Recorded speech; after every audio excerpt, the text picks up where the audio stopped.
3 ans de prison assortis de 30 mois de sursis et au paiement de 5 millions de francs guinéens. C'est la décision dans le tout premier dossier de la vente illicite des produits pharmaceutiques jugés à la CRIEF. Ces 3 ans de prison assortis de sursis concernent uniquement Abdoulaye Diallo, reproché pour l'exercice illégal de la fonction de pharmacien et d'atteinte à la santé publique.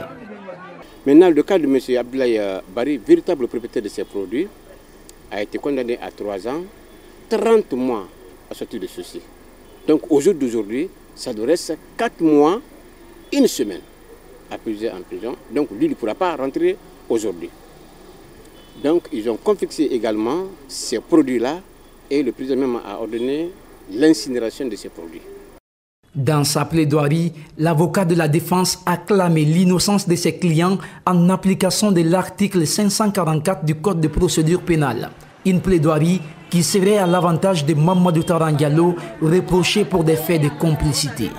La Cour de répression des infractions économiques a relaxé purement et simplement Mamadou Taran Diallo pour le délit non constitué, c'est-à-dire en application de l'article 544 du Code de procédure pénale. Lorsqu'il n'y a pas d'infraction, on n'a pas l'habitude de retenir et de libérer purement et simplement.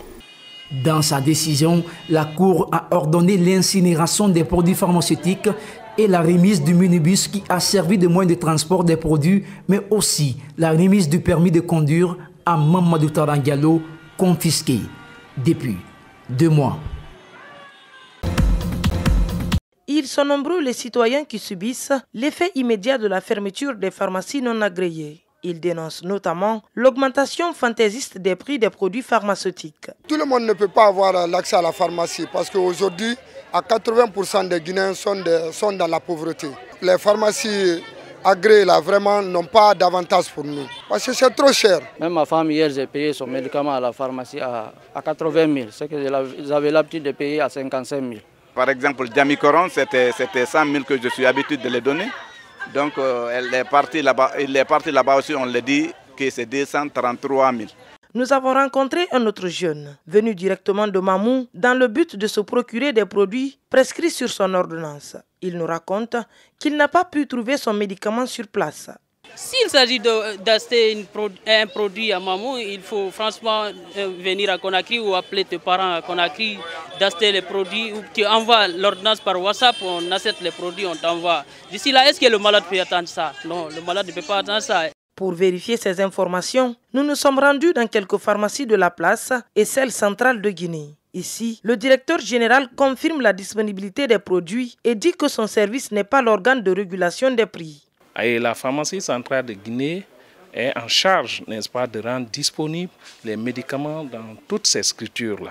Donc ça veut dire que la population peut aller se faire soigner et traiter au niveau des postes de santé pour les villages et aussi les centres de santé, les hôpitaux à tous les niveaux.